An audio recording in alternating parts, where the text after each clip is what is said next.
Hello student, कैसे हैं आप सब। एक बार पुनः से कोचिंग क्लासेस पर स्वागत है। उम्मीद करता हूं आप सब अच्छे होंगे, मस्त होंगे, बेहतर होंगे, आपकी पढ़ाई बेहतर चल रही है। बच्चों, क्लास 12th केमिस्ट्री एनसीईआरटी में अब जो डी और एफ ब्लॉक के एलिमेंट्स है, इसका चैप्टर 4 है बच्चों। ये चैप्टर कौन सा है? 4।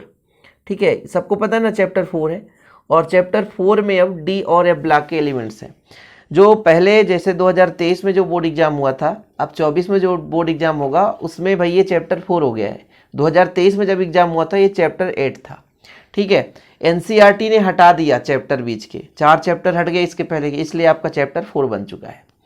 चलिए शुरू करते हैं। आज हम महत्वपूर्ण ऑब्जेक्टिव क्वेश्चन करेंगे। जैसे पहला देखिए, संक्रमण तत्वों का समान इलेक्ट्रॉनिक विन्यास।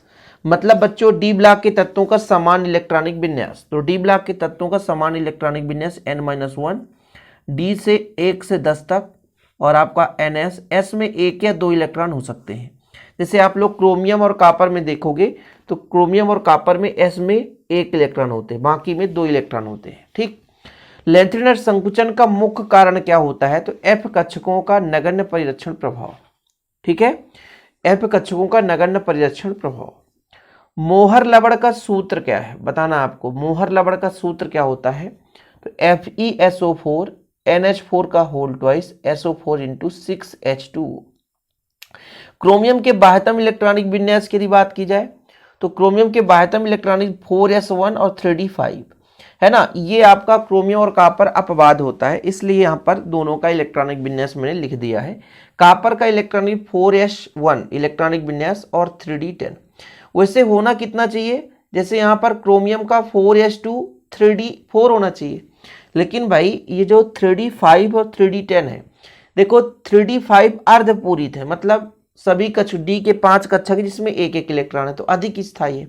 ऐसे यहाँ पर 3d10 है, 5 कक्षक में 2-2 इलेक्ट्रॉन, तो अधिक स्थायी है। स्थायित्व को ग्रहण करने के लिए एस से 1 इलेक्ट्रॉन डी में चला जाता है। चलिए आगे देखते हैं अपन। Fe2 पॉजिटिव आयन में अयुग्मित इलेक्ट्रॉन की संख्या +4 है ना, मतलब 4 अयुग्मित इलेक्ट्रॉन है। यानी आपका जैसे आपका Fe है आयरन, तो 26 होता है, 2 निकल गए तो 24, तो बाह्यतम कोष के 4 इलेक्ट्रॉन अयुग्मित है। KMnO4 का ऑक्सीकरण अवस्था, इसका ऑक्सीकरण संख्या किसी से न बन रहा हो तो मैं निकाल कर बता देता हूँ। जैसे पोटेशियम का होता है +1, Mn का हमें निकालना है, और ऑक्सीजन का होता है आपका -2, 4 ऑक्सीजन है, टोटल में 0। तो आपका कितना हो जाएगा? x + 1, 4 दूना 8 बराबर 0। तो x - 7 = 0, तो x = +7। ठीक है, तो इसका ऑक्सीकरण अवस्था +7 में होता है। ओके, आगे देखिएगा। संक्रमण तत्वों में रंगीन आयन होने का क्या कारण है? मतलब किस कारण से रंगीन आयन होता है? तो डी कक्षक में अयुग्मित इलेक्ट्रॉन, अर्थात डी में जो ऑर्बिटल्स हैं, जो कक्षक हैं, उनमें पूर्ण रूप से इलेक्ट्रॉन नहीं भरे होते, जिसके कारण वो जो इलेक्ट्रॉन है एक डी कक्षक से दूसरे डी कक्षक में जाते हैं, तो डी संक्रमण होता है, और डी संक्रमण होने के कारण ये रंगीन आयन बनाते हैं। आगे देखिए, सिक्का धातु किसे कहा जाता है? तो आयरन, कोबाल्ट, निकिल को सिक्का धातु के नाम से जानते हैं। आंतर संक्रमण तत्व किसे कहते हैं? तो यह ब्लॉक के तत्वों को आंतर संक्रमण तत्व कहा जाता है। क्वेश्चन आएगा, डी ब्लॉक के तत्वों को किस नाम से जानते हैं? तो संक्रमण तत्व के नाम से जानते हैं।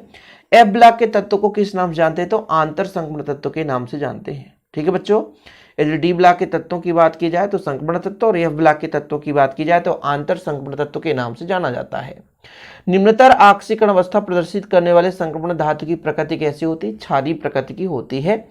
ऐसे यदि हम बात करें +3, Fe+3 में अयुग्मित इलेक्ट्रॉन की अधिकतम संख्या, जैसे +2 में जब होता था तो 2 इलेक्ट्रॉन त्यागा था, अर्थात यहाँ पर यदि बात करें हम तो 4 अयुग्मित थे, लेकिन जब +3 हो गया तो S का भी 1 इलेक्ट्रॉन चला गया है। S कक्षक से 1 इलेक्ट्रॉन चला जाता है ना, S से चले जाने पर D से तो गया था, लेकिन S का भी चला जाता है, इसलिए +5 अयुग्मित इलेक्ट्रॉन हो जाते हैं। लेंथेनम में कौन सी ऑक्सीकरण अवस्था अधिक स्थायी होता है बच्चों? तो +3। यहाँ तक क्लियर है डी और एफ ब्लॉक के एलिमेंट्स में। चलिए अगले पेज पर चलते हैं, क्योंकि हमारा टारगेट ही रहता है कम से कम हर चैप्टर से 20 क्वेश्चन कराना। HgCl2 तथा Ki का क्षारीय विलयन क्या कहलाता है? यहाँ पर नेस्लर अभिकर्मक HgCl2 + Ki का क्षारीय विलयन। डी ब्लॉक के तत्वों में Zn परिवर्ती संयोजकता प्रदर्शित नहीं करता। क्यों भाई? कोई भी एलिमेंट से परिवर्ती संयोजकता प्रदर्शित नहीं कर रहा, इसका मतलब यह है कि उसमें डी कक्षक में पूर्ण रूप से इलेक्ट्रॉन भरे हैं। लूनर कास्टिक का सूत्र बताइए, AgNO3। पहले ये जो चैप्टर 6 में ऑब्जेक्टिव पूछा जाता था लूनर कास्टिक का, ठीक है। अब यहाँ पर बच्चों आपका चैप्टर 4 बन चुका है, तो चैप्टर 4 से पूछा जाएगा। कापर की सर्वाधिक महत्वपूर्ण ऑक्सीकरण अवस्था आपका क्यूप्रिक जिसे बोलते हैं ना, क्यूप्रिक होता है, तो +1 क्यूप्रस, +2 क्यूप्रिक, +2 ऑक्सीकरण अवस्था। परमाणु क्रमांक में वृद्धि के साथ त्रिसंयोजी धनायनों के आकार में क्या परिवर्तन होता है बच्चों? तो त्रिसंयोजी धनायन का आकार घटता है। क्या होता है? घटता है। संक्रमण तत्व और उनके यौगिक किस रूप में प्रयोग किए जाते हैं? उत्प्रेरक के रूप में, ठीक। अंतर संक्रमण तत्वों का इलेक्ट्रॉनिक विन्यास, मतलब F ब्लॉक के तत्वों का इलेक्ट्रॉनिक विन्यास, तो N-2 F में 1 से 14 इलेक्ट्रॉन होगा, N-1 D में 0 से आपका 1 इलेक्ट्रॉन हो सकता है, 0 से 1 से ज्यादा तो हो ही नहीं सकता, ध्यान रखिएगा। और S में आपका 2 इलेक्ट्रॉन हो सकता है। F ब्लॉक के तत्वों को कितने श्रेणी में बांटा गया है? 2 भागों में, एक लैंथेनाइट श्रेणी और एक एक्टिनाइट श्रेणी। और डी ब्लॉक के तत्वों की बात की जाए तो डी ब्लॉक के तत्वों को कितने श्रेणी में बांटा गया? 4 श्रेणी में बांटा गया है। इस प्रकार से 20-22 क्वेश्चन है। वैसे मैंने पूरे टॉपिक को अच्छे तरीके से पॉइंट बाय पॉइंट क्लियर किया था। उम्मीद करता हूँ आप लोग तैयार कर लिए होंगे, नहीं किए तो कोई बात नहीं है, आप लोग फिर से आप प्ले लिस्ट में जाकर के देख लेना। आज के लिए इतना ही। वीडियो पसंद आए तो लाइक करके शेयर कर दें बच्चों। ऐसे वीडियो पाने के लिए हमारे चैनल को सब्सक्राइब कर सकते हैं। जय हिंद, वंदे मातरम।